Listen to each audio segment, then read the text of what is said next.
All right, guys, life science. Let's get to it.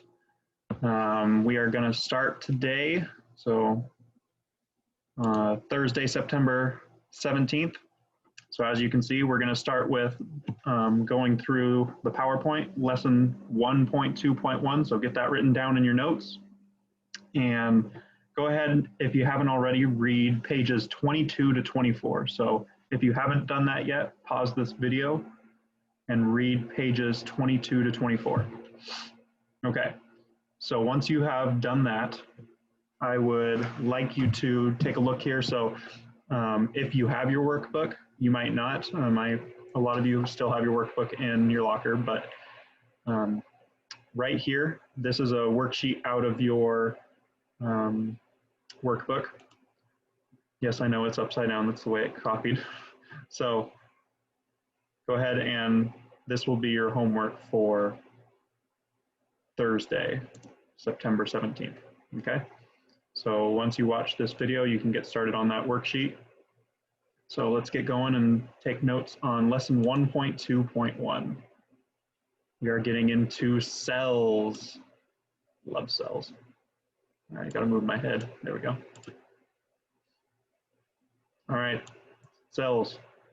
Remember, if you need to at any time, pause this video to get caught up on, so you can write all your notes, because I know it takes a little bit to get all that written down. All right, we are now on chapter 2. So, lesson 1.2.1, cell theory. Okay, so introduction here. So on the left side of your notes, write introduction. And then on the right side of your T-chart notes, this is what you're going to be writing. So God designed humans to survive on Earth by, number 1, eating food, then turning it into energy. Number 2, absorbing oxygen from your bloodstream. Fighting off and repelling foreign organisms. So with that one can be like disease, anything that is not supposed to be in your body. Your body is able to fight off whatever those bad things are that's not supposed to be in your body. And then eliminating unwanted waste. So expelling any waste that has been in your body. That can be through throwing up, going to the bathroom, number 1 or number 2. Number 5, producing proteins for repairing and growing cells, tissues, and muscles. So this is what we talked about a little bit in our last lesson. So our body makes proteins, and those proteins repair and they grow different cells that are in your body. They grow and repair tissues. So if you get some kind of injury, you're going to repair your tissues, and then obviously muscles. So that's why over time, if you strain a muscle, those proteins are going to repair that damaged area. So if you tear a ligament, that ligament can heal. I partially tore my PCL, that's in the back of my knee. It's called your posterior cruciate ligament. So when I tore that, I didn't completely tear it, so it didn't completely tear. We talked about this in physical science last year. It wasn't a complete tear, it was just a partial tear. When it's a partial tear, the protein can still help fix it, so it will be close to normal. But if you get a complete tear, if it completely breaks, that's when you have to get surgery, go through physical therapy, and it's not good. That's why in a lot of sports you see people who get an ACL tear or LCL, PCL, all those different ligament tears. When it's a complete tear, that's when you end up getting surgery and you're out for a long time. And then number 6, so we have, darn thing, go away. We have making new cells when old cells die. So all of our cells, at some point, they are going to die. They are going to go away in some manner. But the good thing about that is when you lose those cells, your body is going to naturally create new cells. Okay? So once you get these 6 different things for why God designed, or how God designed humans to survive on Earth, we'll go on to the next one. So we're still in introduction. So according to cell theory, where does your body convert the food you eat into energy? Where does your body convert food you eat into energy? And that would be all energy production processes happen within cells. So everything that we're going to be talking about in this lesson all goes back to a cell. Okay? That's going to be the main theme of this. Okay. Your next section of your notes is titled Basic Components of Cell Theory. Okay? Basic components of cell theory. All right. So those basic components of cell theory, we have 3 main components. So number 1, the cell is the fundamental unit of structure and function in living things. So everything that happens with living things, a cell, whether it's a plant cell or animal cell, they are the fundamental unit. So everything starts with the cell. Okay. Number 2, all organisms are made up of 1 or more cells.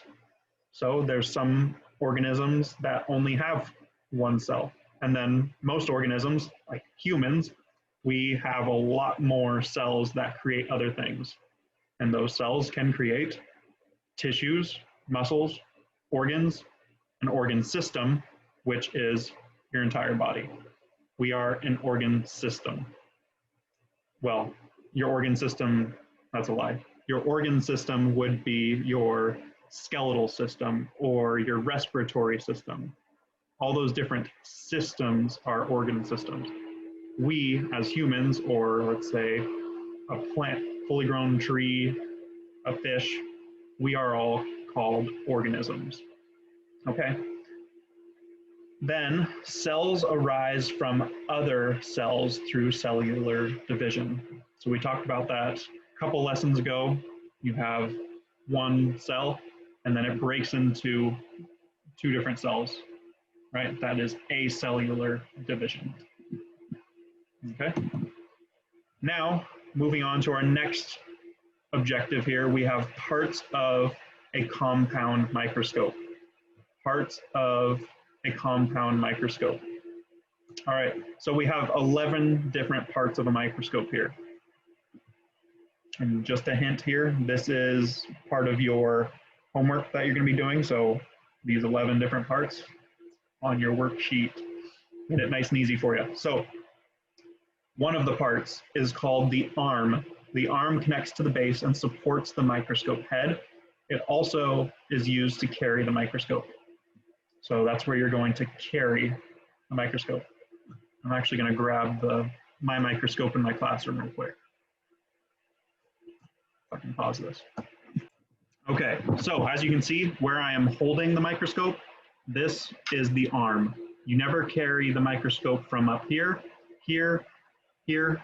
You can carry it from the base, but that is a little unsafe. You always usually want to try and carry it from the arm, and then you can always have 1 hand on the base. So this is usually how we're going to be carrying the microscope if you are to do that. Okay, and then we have a coarse and fine focus knob, and those are used to focus the microscope. Then we have the ocular lens, and this is what you look through at the top of the microscope, right? And so typically standard eyepieces have magnifying power of 10, and ours does have that. All right, number 4, fine focus knobs are used to focus the microscope.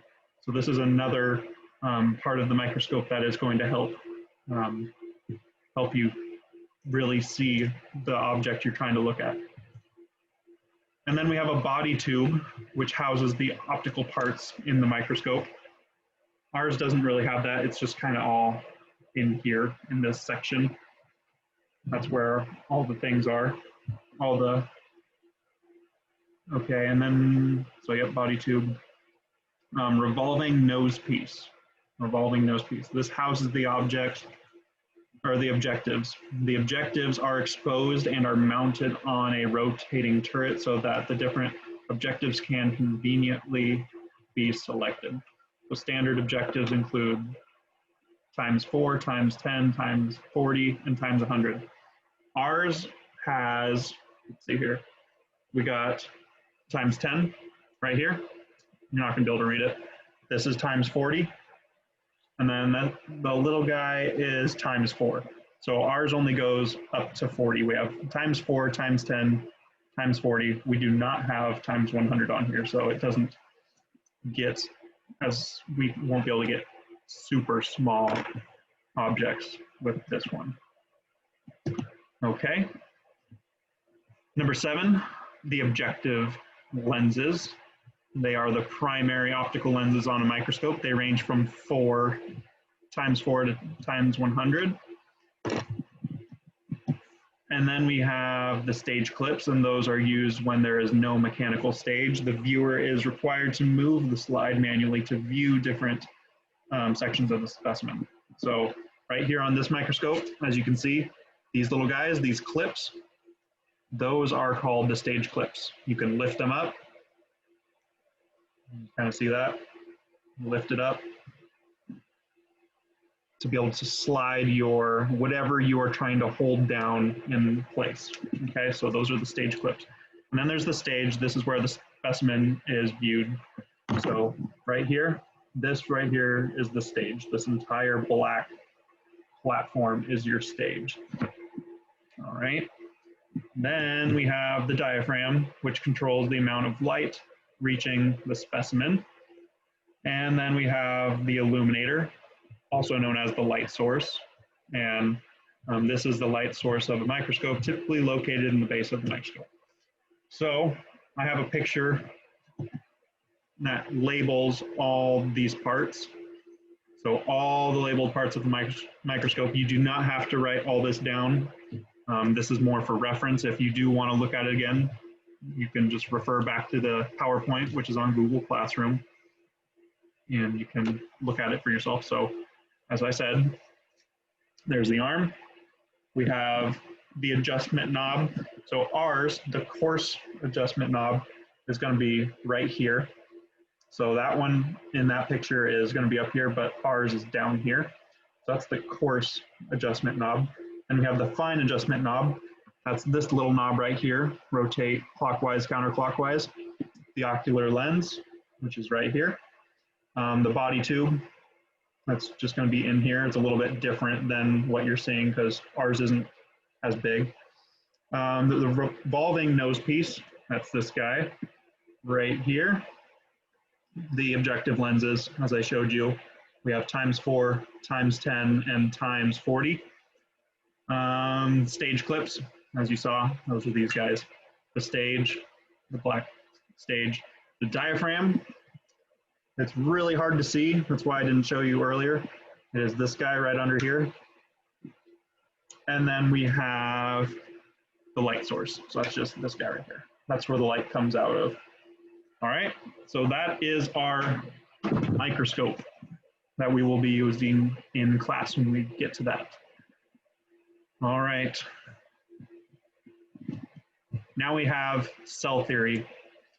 So this is our next section, cell theory, creation versus evolution. I am loving getting to teach you guys about this in public school. They aren't able to, this is not something that you would get to learn about in public school. So I'm excited to get to tell you guys about all this evolution versus creation. So cell theory, this is where I would like you to write down the definition of cell theory, which is found on page 22. So write down the definition of cell theory, first and foremost. So pause if you need to, so you can get that written down. There are millions of living species. They all have one similarity. They are all made of cells. Everything that is living, it is made of a it is made of different cells. So depending on what we're talking about, everything has one or more cells. Us as humans, we are made of a lot of cells. Okay, next slide here. Still the same objective, cell theory, creation versus evolution. So evolution theory, notice theory. So evolution scientists use tree diagrams, and I have a picture of that on my next slide here. I'll show you in just a sec. So evolution says that the ancestor is a parent to several different groups of organisms. What does that mean? I have an example. So mammals and birds are shown as evolving from reptiles, and there is little to no evidence to support this theory. Let me show you this image here. So here is just one of many examples of how these different family trees show how evolution theory, how it works, which as you're going to be able to see, it really makes no sense. So as you can see, we have, first and foremost, this is what evolution tries to say is that bacteria, archaea, and eukarya, they all branch and they come down to one common ancestor. And that one common ancestor is that they claim that one single cell branched off into all of these different things. So from that single cell it evolved into bacteria, it evolved into a reptile, it evolved into a bird, it evolved into a human. So all these different things it's plants. So, and there is little to no, as you can see on this last slide, I said here, there is little to no evidence to support this theory. And as we have gone along and our microscope technology has become better and better, it's proving that evolution theory it's not, come on, it's not. Okay, and then we have creation. So creation, as technology in the microscopic world has improved, scientists have noticed cells are complex systems. So just each cell is a complex system. Just a cell, it's very complex. A cell is not a simple organism. It is very complex, and that's what we're going to be getting into over the next week or two, is how complex just one tiny little cell is. So living things have a wide range of different forms, behaviors, and survival needs. So all different living things, whether it's a plant, animal, reptile, bug, whatever it is, they all have different survival needs, they all behave in different ways, and they all have different forms. So some bacteria live in water, and some live in sulfur dioxide. So sulfur dioxide, that is what they use to breathe. And then some bacteria also use methane. Polar bears, they live in frozen climates. So as you can see all over the board, there are all kinds of living organisms that have been created by God. So what does all of this mean? You don't have to write this part down. I would like you to write this down. All living things are made of cells. So cell theory, creation versus evolution, the simple way of thinking about all of this, all living things are made of cells. That's what creation says. And they did not evolve from just one single cell. So over the millions, billions, trillions of years that evolution says we've been on this earth, we have not evolved from just one single cell. All living things are made of many cells, many complex cells. All right, so here is, I think, my last picture for you. So here's, as you can see, there's a lot of stuff going on in this single cell. We're going to go over all those different structures in the cell next lesson, so tomorrow. And then that cell creates tissue. So tissues are like muscles. And then those tissues create organs. And tissues also include ligaments. Then we have organs. So tissues form organs. And then we have an organ system. So that is where, like I was talking about a little bit earlier, you have your skeletal system, cardiovascular system, everything running, all those different systems that run through your body. And then you have just a regular organism. So the entire horse, an entire tree, as we can see down here, we have an entire human. So, yep. And then we have a different type of cell here, which we'll go into. This is a plant cell. And then this cell right here is an animal cell. As you can see, similar processes, but they are definitely different. All right. That's the last thing I have for you. So tomorrow we'll be doing lesson 1.2.2. If you go back to, just a reminder, we do have homework. So worksheet 1.2.1a. If you have your workbook, you can do it out of your workbook, or you can just label this, print it out, label it, and yeah, you can email me that, or you can bring it in to school, or you can take a picture of that worksheet all filled out. Okay, so those are your kind of your different options. Make sure you guys are getting all your homework turned in. I've gotten homework from some people, but make sure you are turning your stuff in. I do not want to grade everything when you come back, because I'm not going to be able to keep up with all that grading.